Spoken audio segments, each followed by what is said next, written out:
Plan sanction ಮಾಡ್ತಾರೆ ಇಂಡಸ್ಟ್ರಿಯಲ್ನ. Supreme court ಆದೇಶ ಇದು. ಒಂದ ಎರಡ ಸಭಾಧ್ಯಕ್ಷರು ನಡೀತಾ ಇರೋದು. ಇದೆಲ್ಲ ಬಿಡಿ ಸಭಾಧ್ಯಕ್ಷರೇ, ಮುಖ್ಯಮಂತ್ರಿಗಳ ಎದುರುಗಡೆ ಹೇಳಿದ್ದೀನಿ, ಅವ್ರು ತೀರ್ಮಾನ ತಗೊಳ್ತಾರೆ. ಪಾಪ ಇಲ್ಲಿ ಎಲ್ಲರೂ ನಾವೆಲ್ಲ 224 ಜನ ಇದ್ದೀವಿ. ಯಾರಿಗೂ ಕೂಡಲೇ ಸಾಹುಕಾರ ಆಗೋಂಥ ಐಡಿಯಾ ಯಾರಿಗೂ ಬರ್ತಾ ಇಲ್ಲ ಸಭಾಧ್ಯಕ್ಷರೇ. ಬಹುಶಃ ಪ್ರಿಂಟಿಂಗ್ ಮಿಷಿನ್ ಇಟ್ಕೊಂಡು ಕೋಟಾ ನೋಟ್ ಹೊಡೆದ್ರು ಅಷ್ಟು ಬೇಗ ಸಾಹುಕಾರ ಆಗೋಕ್ಕಾಗಲ್ಲ ಸಭಾಧ್ಯಕ್ಷರೇ. ಅದಕ್ಕಿಂತ ವೇಗವಾಗಿ ಬೆಳೆಯುವಂಥದ್ದು ಬೆಂಗಳೂರಲ್ಲಿ ನಡೀತಾ ಇದೆ ಸಭಾಧ್ಯಕ್ಷರೇ. ಅದಕ್ಕೆ ಉದಾಹರಣೆ ಹೇಳ್ತೀನಿ. ಒಂದು 160 ಕಿಲೋಮೀಟರ್ ರಾಜಕಾಲುವೆ ಪಕ್ಕದಲ್ಲಿ ಬಫರ್ ಝೋನಲ್ಲಿ ರೋಡ್ ಮಾಡೋದು ನಡೀತಾ ಇದೆ.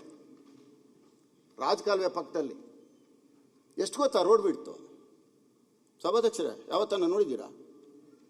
ರಾಜಕಾಲುವೆ ಪಕ್ಕದಲ್ಲಿ 30 ಮೀಟ್ರು ಸೆಂಟರ್ ಪಾಯಿಂಟಿಂದ ಆ ಕಡೆ 30 ಮೀಟ್ರು. ಉದ್ದೇಶ ಏನು ಗೊತ್ತಾ ಸಭಾಧ್ಯಕ್ಷರೇ? ರಾಜಕಾಲುವೆ ಪಕ್ಕದಲ್ಲಿರೋ ಜಮೀನು 2.5 ಇಂದ 3 ಕೋಟಿ ಸಭಾಧ್ಯಕ್ಷರೇ. ರಸ್ತೆ ಇಲ್ಲ, ಅದಕ್ಕೆ ರಸ್ತೆನೇ ಇಲ್ಲ. ಈಗ 30 ಮೀಟರ್ ರೋಡ್ ಮಾಡಿದ್ರೆ 3 ಕೋಟಿ ರೂಪಾಯಿ ಜಮೀನು ಎಷ್ಟಕ್ಕೆ ಬೆಲೆ ಬಾಳೋದು ಗೊತ್ತಾ ಸಭಾಧ್ಯಕ್ಷರೇ? ಕೂಡಲೇ 43,560 ಅಡಿ ಒಂದು ಎಕರೆಗೆ.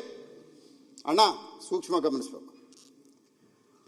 ಒಂದು ಎಕರೆಗೆ 43,560 ಅಡಿ ಇಂಟು 3 1,30,30,680 ಅಡಿ ಆಗುತ್ತೆ. ಪ್ರೀಮಿಯಂ ಎಫ್ಐಆರ್ ಬೇರೆ ತಂದಿದೆ ಸರ್ಕಾರ. ಏನೋ ಅದು ನ್ಯಾಯಾಲಯದಲ್ಲಿ ತಡೆಯಾಜ್ಞೆ ಇದೆ ಅಂತ ಹೇಳ್ತಾ ಇದ್ದಾರೆ. Premium FIR 40%.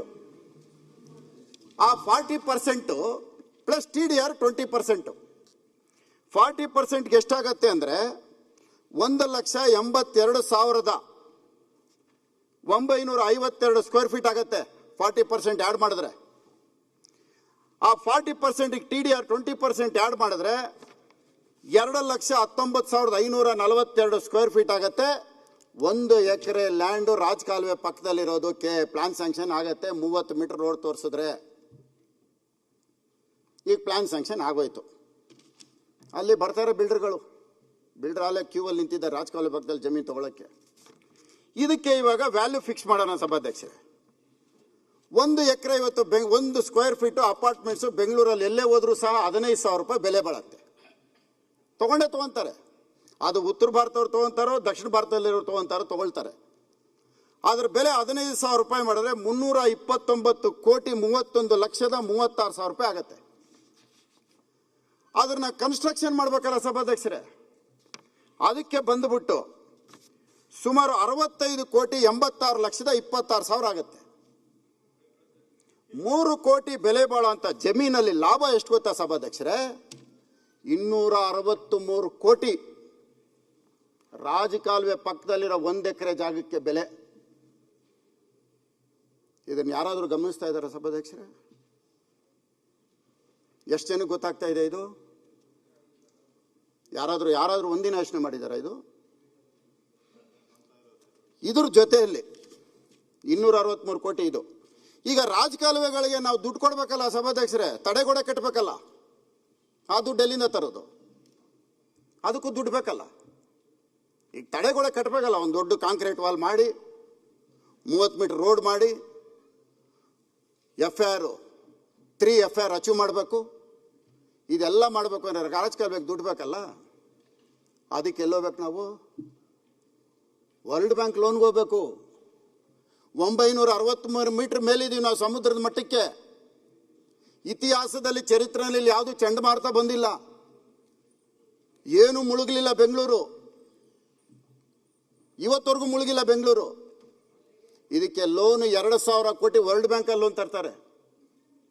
ಲೋನ್ ತರೋದು ಎಲ್ಲಿಗೆ ಗೊತ್ತಾ ಸಭಾಧ್ಯಕ್ಷರೇ? ಈ 2,000 ಕೋಟಿ ತಂದಿರೋದು ಈ ರಾಜಕಾಲುವೆ ಪಕ್ಕದಲ್ಲಿ ಗೋಡೆ ಕಟ್ಟೋದಕ್ಕೆ. ಎಲ್ಲೆಲ್ಲಿ ಖಾಲಿ ಜಮೀನಿದೆ, ಎಲ್ಲೆಲ್ಲಿ ಅಪಾರ್ಟ್ಮೆಂಟ್ಸ್ಗಳು ಬರಬೇಕು, ಎಲ್ಲೆಲ್ಲಿ 1 ಎಕರೆನಲ್ಲಿ 250 ಕೋಟಿ ಲಾಭ ಮಾಡಬೇಕು, ಅಲ್ಲಿ ರಾಜಕಾಲುವೆಗೆ 2,000 ಕೋಟಿ ವರ್ಲ್ಡ್ ಬ್ಯಾಂಕಲ್ಲಿ ಸುಳ್ಳು ಹೇಳಿ ಲೋನ್ ತಂದಿರೋದು.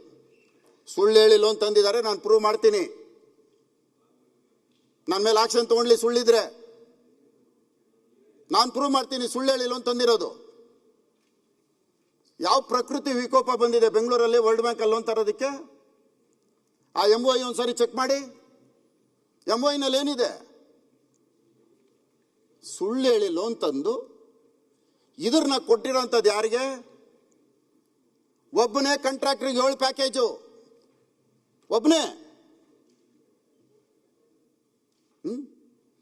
ಯಾವ ಕಾಂಟ್ರಾಕ್ಟರ್ ಕೊಡಬೇಕೋ ಅವನ್ನ ಡಿಸ್ಕ್ವಾಲಿಫೈ ಮಾಡಬೇಕೋ ಅವನ್ನ ಕರೆದುಬಿಟ್ಟು ನೀನೇ ವಾಪಸ್ ತಗೋ, ಇಲ್ಲಾಂದ್ರೆ ನೆಕ್ಸ್ಟ್ ನೀನು ಬ್ಲ್ಯಾಕ್ ಲಿಸ್ಟ್ ಮಾಡ್ತೀನಿ. ನಾನು ಮಾತಾಡ್ತಾ ಇರೋದು ಅಥೆಂಟಿಕ್ ಡಾಕ್ಯುಮೆಂಟ್ ಮಾತಾಡ್ತಾ ಇರೋದು. ನಾನು ಯಾವುದು ಸುಮ್ಮನೆ ಏನೋ ಪೇಪರ್ ಕಟ್ಟಿಂಗ್ದು ಇನ್ನೊಂದು ಇಟ್ಕೊಂಡು ಮಾತಾಡ್ತಾ ಇಲ್ಲ. ಅವನು ಹೇಳಿದಂಗೆ ಕೇಳಲಿಲ್ಲ ಅಂತೇಳಿ ಅದನ್ನು ರೀಟೆಂಡರ್ ಮಾಡೋದು. ಕ್ವಾಲಿಫೈ ಆಗಿದೆ ಇರೋವನಿಗೆ ಟನಲ್ ವರ್ಕ್ ಮಾಡೋನಿಗೆ, ಕೆನಾಲ್ ವರ್ಕ್ ಅವ್ನು ಕ್ವಾಲಿಫೈ ಆಗಲ್ಲ. KPPT ಆಕ್ಟಿವ್, KTTP ಇಲ್ಲ, KPP-ನಲ್ಲಿ ಸೇಮ್ ನೇಚರ್ ಆಫ್ ವರ್ಕ್ ಮಾಡಿರೋಂಥವನು ಎಲಿಜಿಬಲ್ ಆಗ್ತಾನೆ ಅಂತಂದ್ರೆ ಅವನಿಗೋಸ್ಕರ ಮತ್ತೆ ಕಂಡೀಷನ್ ಚೇಂಜ್ ಮಾಡೋದು ಮಾಡಿದ್ದಾರೆ, ಕೊಟ್ಟಿದ್ದಾರೆ. ಹೇಳ್ದಂಗೆ ಕೇಳಲಿಲ್ಲ ಅಂತೇಳಿ ರೀಟೆಂಡರ್ ಮಾಡಿದ್ದಾರೆ. ಇದಕ್ಕೆ ಯಾವುದಕ್ಕೂ ಭ್ರಷ್ಟಾಚಾರ ನಡೆದಿಲ್ಲ. ಆವಲೇ ತಾವ ಸತೀಶ್ ರೆಡ್ಡಿ ಹೇಳಿದಕ್ಕೆ ಒಂದು ಮಾತು ಹೇಳಿದ್ರಿ, ಇವೆಲ್ಲ ಭ್ರಷ್ಟಾಚಾರ ನಡೀದೆ, ಪ್ರಾಮಾಣಿಕವಾಗಿ ನಡೀತಾ ಇರೋಂಥದ್ದು. 7 ಟೆಂಡರ್ ಒಬ್ಬರೇ ಹಾಕೋದು, ಒಬ್ಬನಿಗೆ ಅವನಿಲ್ಲಿ ಇವನಿಲ್ಲಿ, ಇದು ನಡೀತಾ ಇರೋವಂಥದ್ದು. ಸಭಾಧ್ಯಕ್ಷರೇ, ಮಾತಾಡೋಕೆ ಹೋದರೆ ತುಂಬ ಮಾತಾಡಬೇಕು. ಯಾವುದೋ ಪೂರ್ವಜನ್ಮದ ಪುಣ್ಯ ಸಭಾಧ್ಯಕ್ಷರೇ, ಬೆಂಗಳೂರಲ್ಲಿ ನಾವೆಲ್ಲ ಜನಿಸಿರೋದು. ನನಗೆ ಬೆಂಗಳೂರು ಮೇಲೆ ಯಾಕೆ ಇಷ್ಟು ಅಭಿಮಾನ ಅಂತಂದರೆ, ನಂದು ಬೆಂಗಳೂರಲ್ಲಿ 5ನೇ ತಲೆಮಾರು, ನನ್ನ ಮಕ್ಕಳು ಮೊಮ್ಮಕ್ಕಳು ಸೇರಿ 7 ಆಗಿಬಿಟ್ಟವ್ರು. ಬೆಂಗಳೂರು ವಿಧಾನಸೌಧಕ್ಕೆ ನಾನು 3 ಕಿಲೋಮೀಟರ್ ಡಿಸ್ಟೆನ್ಸಲ್ಲಿರೋದು. ಅದಕ್ಕೋಗಿ ಬೆಂಗಳೂರು ನನಗೆಲ್ಲ ಗೊತ್ತಿದೆ. ಬೆಂಗಳೂರಿಗೆ ನಾವು ಏನು ಕೊಡ್ತಾ ಇದ್ದೀವಿ ಸಭಾಧ್ಯಕ್ಷರೇ? ಬ್ರಿಟಿಷ್ ಅವರು ಸೆಂಟ್ರಲ್ ಕಾಲೇಜ್ ಕೊಟ್ಟೋದ್ರು, ಹೈಕೋರ್ಟ್ ಕೊಟ್ಟೋದ್ರು, ಸ್ಯಾಂಕಿ ಟ್ಯಾಂಕ್ ಕೊಟ್ಟೋದ್ರು, ಬೋರಿಂಗ್ ಹಾಸ್ಪಿಟಲ್ ಕೊಟ್ಟೋದ್ರು, ವಿಕ್ಟೋರಿಯಾ ಹಾಸ್ಪಿಟಲ್ ಕೊಟ್ಟರು ಸಭಾಧ್ಯಕ್ಷರೇ 1900ರಲ್ಲಿ. ಎಂಥ ದುರಂತ ಸಭಾಧ್ಯಕ್ಷರೇ. ಶಾಂತವೇರಿ ಗೋಪಾಲ್ಗೌಡ್ರ ಹೆಸರನ್ನ ನಾವು ಬದಲಾಯಿಸ್ತಾ ಇದ್ದೀವಿ. ಶಾಂತವೇರಿ ಗೋಪಾಲ್ಗೌಡ್ರ ಹೆಸರನ್ನ ಬದಲಾಯಿಸಿ ಅಂತ ಹೆಸರಿಡೋದು ಬೇಡ ಅಂತ ಯಾರು ವಿರೋಧ ಮಾಡಲ್ಲ ಸಭಾಧ್ಯಕ್ಷರೇ. ಒಂದು ಹಾಸ್ಪಿಟಲ್ ಕಟ್ಟಿ, ಇರಮ್ಮ ಮಾತಾಡ್ಬಿಡ್ತೀನಿ, ಮುಗಿಸ್ತೀನಿ ಇರಮ್ಮ.